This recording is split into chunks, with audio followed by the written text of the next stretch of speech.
Bonsoir et bienvenue à tous, ravis de vous retrouver pour cette nouvelle édition. Dans l'actualité de ce samedi 15 février, très attendu, très populaire, le défilé des lanternes clôt les festivités du Nouvel An chinois. Il a commencé à 17h30 cet après-midi avec un départ de la mairie de Papeete. 8000 tombes et plus une place. Le cimetière chinois est saturé. Des travaux sont en cours mais ne suffisent pas pour pallier aux besoins. Les demandes des familles sont nombreuses. Nous sommes partis à leur rencontre. Comment mieux réglementer les mouillages en Polynésie? Le gouvernement se penche sur la question depuis des mois et travaille sur un outil numérique. Certains y voient un moyen d'apaiser les relations entre habitants et plaisanciers, d'autres une restriction de liberté. Et ce soir, dans notre rubrique Tehono Rahua, consacrée à la musique, nous recevons un amoureux du chant et de la culture, Benjamin Kolombani, est notre invité. Polynésiens, métropolitains, chinois, ils font tous partie de la même branche. La grande famille Teriiro Iterei s'est réunie aujourd'hui dans son fief à Papeno. 400 personnes pour ce premier rassemblement.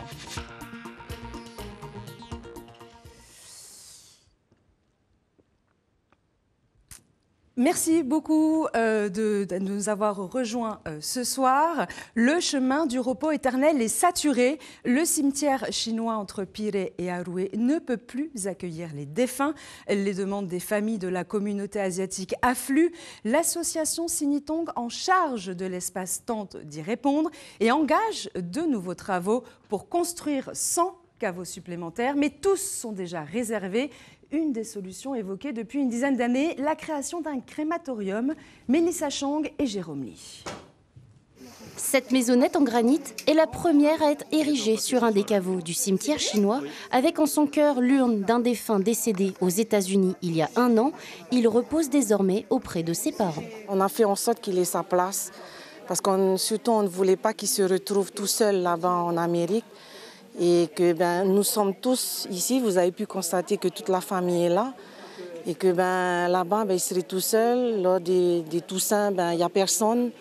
Alors qu'ici, il a un endroit où on peut se recueillir. Avec ses 8000 tombes, le chemin du repos éternel, unique cimetière privé de Polynésie française, manque cruellement de place. Alors les familles s'organisent. On ne peut pas empêcher les gens de mourir, ça c'est sûr.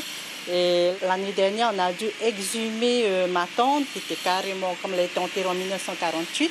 Et là, on s'est dit avec aussi les frères et sœurs, ça va causer problème pour plus tard. Il n'y aura plus de place. Bon, pour l'instant, nous, ils sont 4 pour l'instant, mes parents, mon grand-père, ma grand-mère, mon papa, ma tante. Et pour plus tard, on s'est dit qu'il va falloir peut-être casser, refaire un caveau et tout ça. Pour l'association Sinitong, le coût pour entretenir cet espace avoisine les 5 millions de francs pacifiques chaque année. Roland Sam se dit favorable à la création d'un crématorium pour pallier le manque de place. C'est en 2010-2011, donc on a mis en place la construction de 121 caveaux familiaux. Donc sur ces 121 caveaux familiaux, il y avait des 6 places, 9 places, 14 places. Là, au bout de pratiquement 2 ans, on a réussi à les faire sortir de terre, mais 7 ans après, les 121 caveaux étaient tous utilisés. 100 nouveaux caveaux sont déjà en cours de travaux. L'association Sinitong se penche également sur une proposition inédite, la construction d'un second cimetière chinois dans la commune de Tevayuta, à Papeari précisément. Le sujet est épineux et ne date pas d'hier. Le pays planche sur la réglementation des escales maritimes, en particulier sur un outil numérique permettant de gérer les mouillages et les zones de stationnement sur l'ensemble du territoire. Certains y voient une solution pour apaiser les tensions entre habitants et plaisanciers, d'autres une restriction de liberté. Explication Rohan Potoru, Jérôme Lee. En Polynésie, il y a des zones spécifiques dédiées au mouillage pour les navires de plus de 20 mètres. Elles concernent les eaux intérieures de Fa'a et Punavia, les îles Sullivan et Fakarava. Ces zones sont aussi soumises à des heures d'occupation allant de 24 heures à 72 heures. Pour Arnaud, président des voiliers en Polynésie, cette limite horaire est trop contraignante. Je pense qu'il faut qu'on ait un équilibre entre les mouillages libres et des mouillages contraints, des mouillages payants. Bien sûr, à Bora Bora, bien sûr, dans les zones très très courues, il faut organiser, mais il ne faut pas organiser la totalité des mouillages. C'est contre-productif. Les les voiliers aiment être dans des zones où il n'y a personne, ou à Taanea, je ne vois pas comment on va faire pour faire payer les mouillages. Du côté du gouvernement, on planche sur une mise à jour du plan des zones d'occupation maritime. Les objectifs sont de légiférer sur les mouillages sauvages et de protéger la biodiversité marine. La DEPAM est en train de mettre en place un téléservice escale qui va être opérationnel justement au mois de juin pour les plaisanciers. Donc l'idée, c'est en même temps d'accompagner un petit peu et de faire vraiment un état des lieux des propositions. Chaque commune justement doit discuter avec sa population justement pour voir qu'est-ce qu'on peut faire. Il y a quand même de la demande, le secteur est quand même en train d'évoluer, donc on ne peut pas non plus leur dire de rentrer chez eux. À Rivove, nous avons déjà installé des zones de mouillage pour les plaisanciers, 2 zones précisément. Nous n'avons pas de problème de surpopulation. Depuis la mise en place de la réglementation, nous avons 1 à 2 plaisanciers par an. Aujourd'hui, il y a 1200 voiliers qui naviguent dans nos eaux annuellement. C'est un secteur porteur. Il génère chaque année 4 à 5 milliards de francs. Il met fin à 15 jours de festivités. Le fameux défilé des lanternes clos, le nouvel an chinois. Une année placée sous le signe du serpent de bois qui symbolise la croissance, la patience, la sagesse et le renouveau positif. Après l'illumination, le bal, la danse des lions et la journée culturelle, place donc au défilé qui se déroule actuellement à Papeete, où se trouve notre journaliste. Alors, Mérini Gamblin, vous aussi, vous avez défilé en rouge ce soir.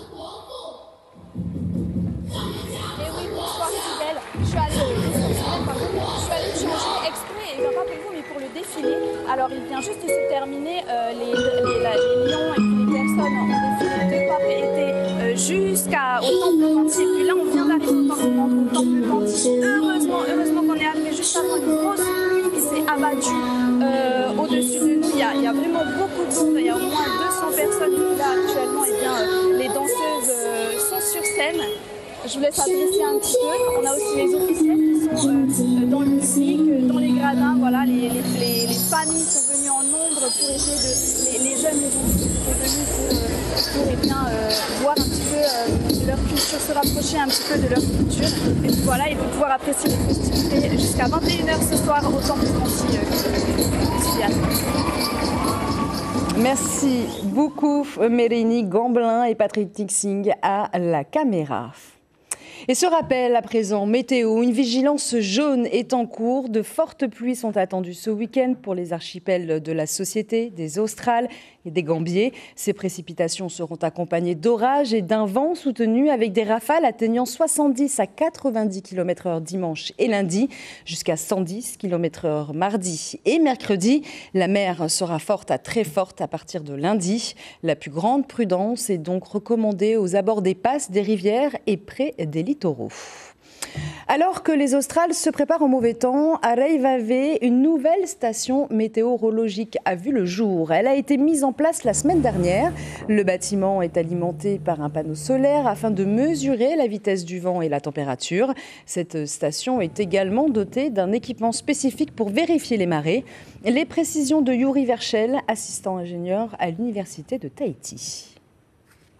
On essaye de voir si ce type d'installation est fiable dans le temps ou pas, afin d'en installer d'autres sur d'autres îles, notamment aux Australes ou ailleurs, ou si on est obligé de changer de type de datalogueur, c'est ce qui enregistre les données des instruments.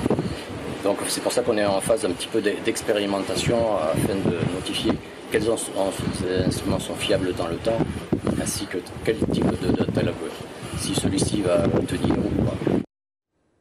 Et faisons une petite parenthèse parfumée. Savez-vous fabriquer des produits cosmétiques ? Ce matin, Mickey et ses amis ont tenté l'expérience dans un laboratoire de Monoia-Papara. Ces créateurs d'un jour se sont amusés à concocter leurs propres produits à base d'huile essentielle de tiare, de coco et autres fruits exotiques. Mérini Gamblin et Patrick Tixing nous embarquent dans un lieu où tous les sens sont en éveil. Regardez. Mickey se laisse guider pas à pas par les essences de Mon Œil.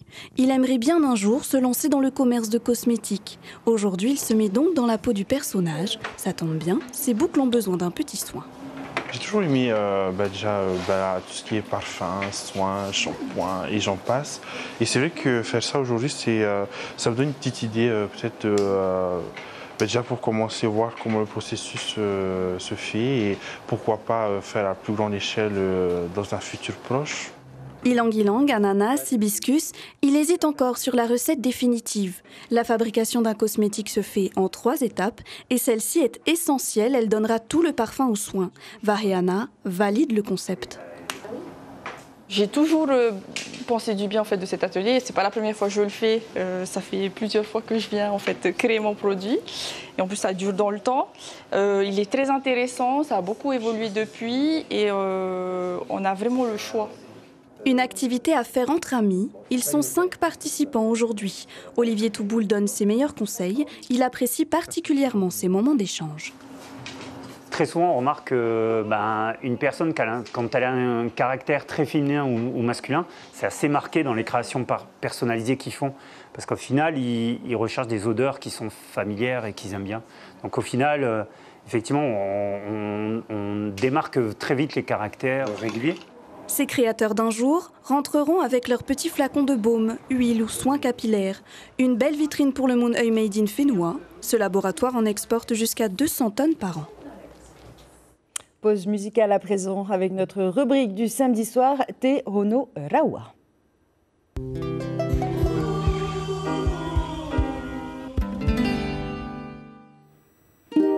Himatoa e poe no rairoa Himatoa puna oe no te here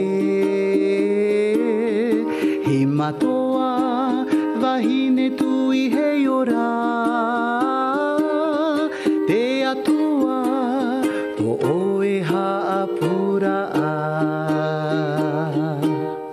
Belle entrée en matière, Yorana Benjamin Colombani. Yorana Souliane, et je voudrais saluer nos téléspectateurs. Merci beaucoup d'être avec nous. Alors vous êtes auteur, compositeur, vous êtes aussi chef de troupe de chant. Vous avez participé au Heiva l'année dernière, vous avez raflé beaucoup de prix avec votre troupe, Ahi Ora. Vous avez également remporté le premier prix du Taravara Romatei qu'on voit sur la table lors du Tauroa Himene. Le Taravara Romatei, c'est votre spécialité. Qu'est-ce qui fait sa particularité? Alors, tout a commencé en 2015 d'abord, où j'ai appris pour la première fois à chanter le Taravara Romatei dans Tamari Mahina. Donc, c'est important pour moi de le dire. Ensuite, pour consolider mes connaissances, j'ai pris la décision d'aller à l'école et d'apprendre. Donc, le Taravara Romatei, il y a cette variété de mélodies que l'on peut mettre sur les différentes strophes. Et c'est ça qui me plaît. Alors, le Taravara, c'est aussi beaucoup de voix, c'est polyphonique. Comment on fait pour gérer toutes ces voix? Effectivement, donc je suis allé à l'école avec Daina Tavayari, qui est mon professeur de chant traditionnel. Et bien que je sois un homme, en tant que Ra'atira, je me dois de connaître et de maîtriser un peu les différents auri, à savoir qu'il y en a 9 dans le Taravara Romatei.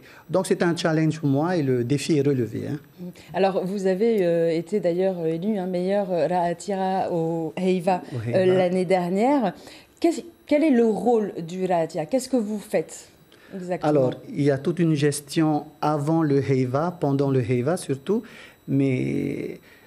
Et Mike Tessier l'a dit à la remise des prix, il a vu en moi, quelqu'un qui, en une seule personne, qui préside une association, qui est auteur-compositeur, en même temps qui a pu gérer cette troupe pour la première fois sur Toata. Donc je prends cela comme une reconnaissance de la part des membres du jury et un encouragement pour les années qui arrivent. Et quelle est la difficulté en tant que Ra'atira, par exemple? Ra'atira, c'est de gérer déjà un grand groupe. Il y a le bureau de l'association également, parce que je préside l'association. Mais c'est de pouvoir tisser des liens entre les différentes voix qu'il y a dans un Taravara Romatei. C'est un pur plaisir pour moi. Alors, vous écrivez également les thèmes pour les groupes de chant. Comment on écrit un thème? Quel est le processus? Le processus, il faut lire, il faut aller chercher des documents à la source même. En 2018, j'ai voulu, pour rendre hommage à ma maman, apporter à Toata un thème de son île natale, Rangiroa. Donc je suis allé chercher des témoignages, il y a quelques textes que l'on m'a prêtés, et de là, donc, il faut écrire la trame et les différents chants surtout. Oui. Est-ce que c'est difficile encore aujourd'hui d'aller chercher à la source, d'aller chercher auprès des anciens? Est-ce qu'ils partagent facilement ou ça reste compliqué encore? Difficilement, mais il faut oser y aller. Parce que certains aussi attendent qu'on vienne les voir et c'est le processus que je prends pour écrire avant. C'est un processus de transmission. Hein, exactement, exactement. Et alors justement, vous êtes enseignant également à l'école Sainte-Thérèse. Donc justement, vous aussi, la transmission, c'est votre objectif?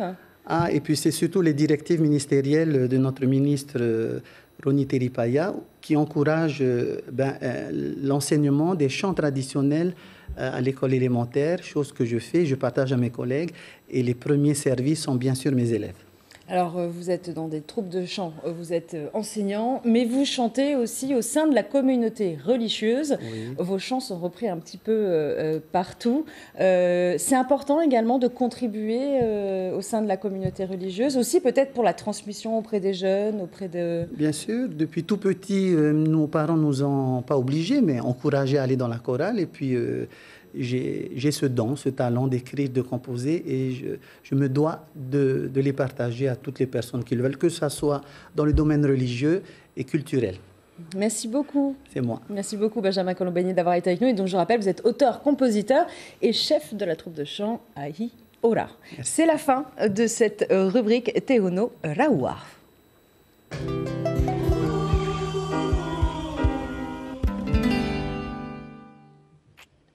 Et un mot de sport à présent, avec cette belle performance de Kawewi Yors à Montréal, au Canada. La jeune championne de taekwondo décroche la médaille de bronze dans la catégorie des moins de 62 kilos seniors. Rahiti et Teahi Yors se sont eux inclinés en revanche face aux Canadiens. Prochain rendez-vous pour les champions, les US Open à Reno aux États-Unis. Et quittons les tatamis pour les vagues de surf. Elle est la dernière Française en lice pour la deuxième étape du Tour mondial. Vainé Fierro s'est qualifiée ce samedi pour les quarts de finale à Abu Dhabi. Lors du round 1 et de la night session, la Polynésienne a montré deux belles choses sur cette vague artificielle longue de 700 mètres. Demain, la surfeuse actuellement à la 10e place du classement sera opposée à la championne olympique Caroline Marx. Teri'i Ero'o à Teri'i Ero'o Iterei. Ce nom vous évoque peut-être quelque chose. Il a été choisi pour le navire patrouilleur de la Marine nationale, arrivé en mai dernier. Mais il est surtout celui de l'ancêtre commun d'une famille de Papineau. Ce samedi, une partie des descendants se sont réunis dans leur fief pour se remémorer leurs origines et leur histoire familiale. Kalimienar Uberliao. De couleurs à l'image des diverses origines de la famille Teri'i Ero'o Iterei. Les bleus viennent principalement de Tautira. Ils sont issus de la branche généalogique d'Alfred Teri'i Ero'o Iterei. Je suis content aujourd'hui de rencontrer mes cousins et mes cousines parce que qu'est-ce que je vois? Il y a des Chinois, il y a des Français et j'aime bien dire des Français comme moi.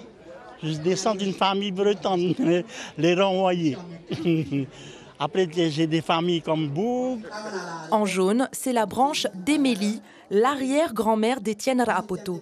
Elle s'est mariée à un Néo-Zélandais qui est en fait né au Canada, une partie peu connue de l'histoire de la famille Teri'i Ero'o Iterei. Le premier objectif de cette rencontre, c'est évidemment de se retrouver entre cousins, cousines et puis proches de la famille, parce qu'on ne se connaît pas. Je disais tout à l'heure, il y en a qui sont venus de France, il y en a qui viennent des îles de Huahine, de Maupiti, de Raiatea, il y en a qui viennent de la Presqu'île et puis alors tous ceux de Tahiti. Mais l'origine de la famille, elle est ici, à Papineau. En rouge, ce sont les descendants du grand chef Teri'i Ero'o à Teri'i Ero'o Iterei. Il a été le premier maire de Papineau et il est connu pour avoir tracé la route du Tahara, mais pas que. Vous avez entendu parler du bateau de la marine qui est arrivé dernièrement, là, le Teri'i Ero'o à Teri'i Ero'o Iterei. Donc c'est notre arrière-grand-père. Il y a une avenue qui n'est pas loin de l'hôpital Wayami, avenue du grand chef Teri'i Ero'o Iterei. Donc c'est encore le grand-père Papakane. Donc il a été le premier chef de district de Papineau. Cette réunion de famille aura rassemblé un quart des descendants. Au total, il serait 1500 Teri'i Ero'o Iterei en Polynésie ou en France. L'information principale de ce samedi 15 février. Des centaines de personnes dans les rues de Papeete pour le défilé des lanternes. Un moment très attendu et populaire qui clôture les festivités du Nouvel An chinois. Une nouvelle année placée sous le signe du serpent de bois qui symbolise la croissance, le renouveau positif ou encore la sagesse. Ce soir, sur la première, le feuilleton Un abri sauvage suivi de la série Abyss. C'est la fin de cette édition. On se quitte en musique avec Benjamin Colombani qui va vous jouer un outé composé par ses soins. Merci de votre fidélité. Excellente soirée à tous et à demain. Turiana wahine porine tiatahi na poro eha oma ohinui e ya orai te whare reira eha he. Oa oa te mana o I te taera amai I roto I te hono rahu ai. Whaatia te parau o te mau ainihi, te mau rohi parau rohi pehe. Ati aini ai te mau orai, wha oto I te pehe huru rau e. Ahi mene a umere, te parau o maohi nui rai. No reira I te ui hau e, nape nape maitai, te ie whau wha api I opere, te ie horo atu a mai te ahi o te rama e. Tu rama rama to arati ai. E ho I e Turiana wahine porine tiatahi na poro eha o maohi nui e. A ta maua I te pari pari no to whenua huro whaate ni to ai a e a he.